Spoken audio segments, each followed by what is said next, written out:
Agora, tem aquela pessoa que, pra ser bonitinho, ela vira de cabeça para baixo para fazer abdominal. E aí teve um caso, alguns anos atrás, de uma menina que foi fazer isso, e aí ela caiu e bateu de pescoço. E aí ela ficou paraplégica. Puta que merda. Então, assim, entende responsabilidade? Eu acho que comunicar é uma responsabilidade quando a gente tem câmeras que estão mostrando a gente para muita gente. E é uma preocupação que eu sempre tive no canal e eu tenho na vida, em toda entrevista, em toda coisa que eu faço. Mas posso te dar um contra-argumento? Claro, estamos aqui para isso. Eu acho que na questão da política é importante que todo mundo fale, sabe? Porque ela é uma questão aberta, entendeu? Tipo, a política é justamente isso. Né? Tipo, Mas você concorda que a pessoa que te admira, porque você fala para milhões, ela vê em você uma postura, ela vê em você uma figura de autoridade, de modo que... Mas é um erro dela, né? Tipo, me ver dessa forma, a mim. Pode ser, mas existe uma inclinação que a gente sabe da natureza humana para isso. E se você tem esse conhecimento, como é que você aceita virar e falar, o problema é seu? Porque você interpretou...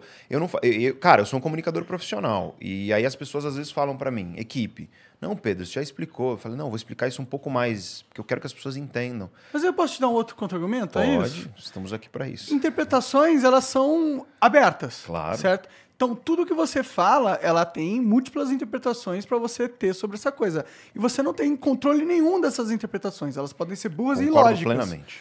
Então, a tentativa de criar uma fala, uma comunicação que seja 100% à prova de más interpretações ou 100%, é tipo impossível. Eu falei que eu queria ser 100%? Não. Eu falei que eu queria ser o máximo possível. Mas quando você se recusa a falar sobre um assunto, você acaba sendo 100% nisso, né? Não. Eu acho que tudo depende do propósito da comunicação em questão. Acho que essa que é a grande questão. Para que nós estamos aqui conversando? Para que nós... Eu não estou falando daqui, estou falando claro. de maneira geral. Aconteceu muito na TV quando eu trabalhava, que era, Pedro, vem falar de não sei o quê. Eu falo, não, Sim. mas vai ser tão bom você falar disso. Eu falo, tá, pode até ser bom, mas eu tenho responsabilidade de saber que eu não sei falar disso o suficiente. Se você quiser, eu te digo quem sabe mais do que eu para falar. Mas é que nem tudo que a gente fala precisa ser uma aula também, né? A gente Cara, mas eu sou um professor. Mas não sempre. Entendeu? Você também é humano. As pessoas não conhecem o Pedro Marguerita, igual ele falou. Elas conhecem o Pedro Calabrese. É que eu gosto de pensar que o Flow é um ambiente para isso também, entendeu? Tipo... Mas e a gente está aqui falando de várias coisas. Sim. Mas qual é a vantagem? Eu só tô... A vantagem é que a gente pode aqui falar sobre muitas coisas que estão dentro da minha especialidade, que vão melhorar a vida das pessoas e que estão baseadas num mínimo de embasamento. E isso, para mim, é o crítico. Claro, é o mínimo de eu acho isso muito Vai foda. ter interpretação distorcida? Óbvio que vai. Sim. E assim, as pessoas... Até porque, para você ouvir certas coisas, você precisa ter um certo preparo. E você falou, as interpretações, elas mudam. Só que tem um neurocientista chamado David Eagleman. Vale você assistir o TED dele. Né? Porque ele diz o seguinte, né, na palestra dele no TED. Uns tempos atrás, o telescópio Hubble, ele foi apontado para um pedaço lá do céu, né, e ficou lá, olhando. Durante um tempo, eu não vou lembrar quanto tempo. E aí, eles acharam que iam descobrir algumas coisas e tal. E quando voltou, cara, o número de galáxias... E vocês estão com a galera o Sacani, o Sacani aqui, então eu posso errar, tá? Sacani, tá vendo? Eu tô falando de uma coisa que eu posso errar. Sacani, eu peço desculpa se eu errar o número. Mas não tem problema não você falar. Mas eu quero falar por quê? Porque eu quero trazer a parada comportamental disso. Que é assim... Eles olharam lá e deixaram, e quando eles descobriram, cara, eles descobriram acho que 2 trilhões de novas galáxias. Tipo, não é...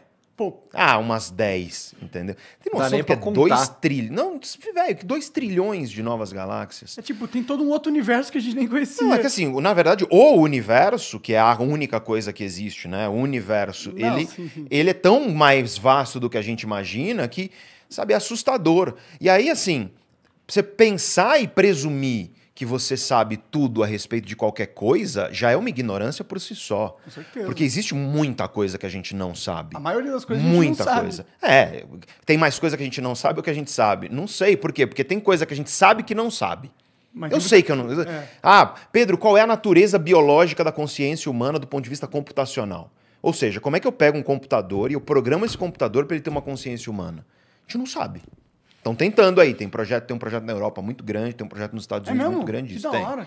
Mas assim, Tem os neurocientistas que dizem que isso é possível e tem os que dizem que não vai rolar. E é muito louco porque os caras brigam e tal, mas enfim, divide os caras. Não sei. Eu sei que eu não sei isso. Agora, tem uma porrada de coisa que eu nem sei que eu não sei.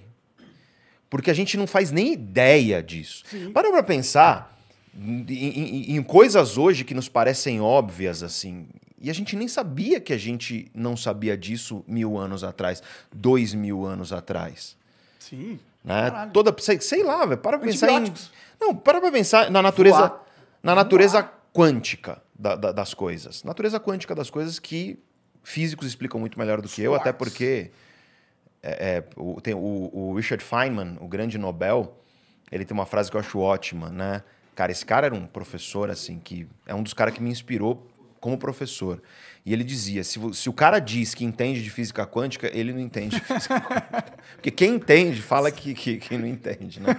Porque é muito complexo, cara, muito complexo. Vocês estiveram com o Pedro Luz aqui, então eu queria mandar um abraço para ele, porque ele não sabe, eu não conheço ele, mas eu admiro muito o canal dele. Cara, que cara bom comunicador, Ele é bom, né? ele é excelente. Pô, aprendo muito. Eu, professor, tenho a minha área de especialidade. Mas então tem muita coisa que a gente não sabe que não sabe. Então, a vastidão da ignorância, ela é muito grande. É muito grande. E você precisa admitir isso. No entanto, e aí o David Eagleman fala isso lá na palestra dele, tem coisa que a gente sabe. Sim. A Terra não é plana. Tipo, o exemplo que ele dá é esse, entendeu? E tipo, não é. E assim, se você entende como um satélite funciona e você entendeu física de ensino médio, você sabe que a Terra não é plana.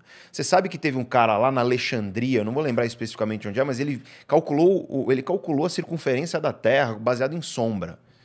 Cara, 2000 anos atrás.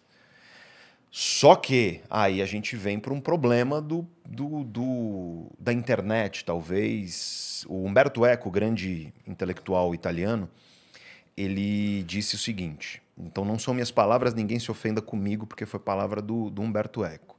A internet, ela não criou nada. Ela só deu voz a uma legião de idiotas. Ele fala com essas palavras. Porque o que ele quer dizer? Que não é que nasceu um monte de gente, nas palavras dele, idiotas. Eu acho muito ofensivo esse jeito de falar. Mas o que ele quer dizer é que a internet deu voz nesse sentido. Então eu acho que já que a internet ela faz um papel que é muito bom de certas coisas, mas muito problemático de outras, porque as pessoas acham que porque eu comento, eu sei. E eu vejo, às vezes, assim, existe uma escada de consciência quando você é produtor de conteúdo na internet, né?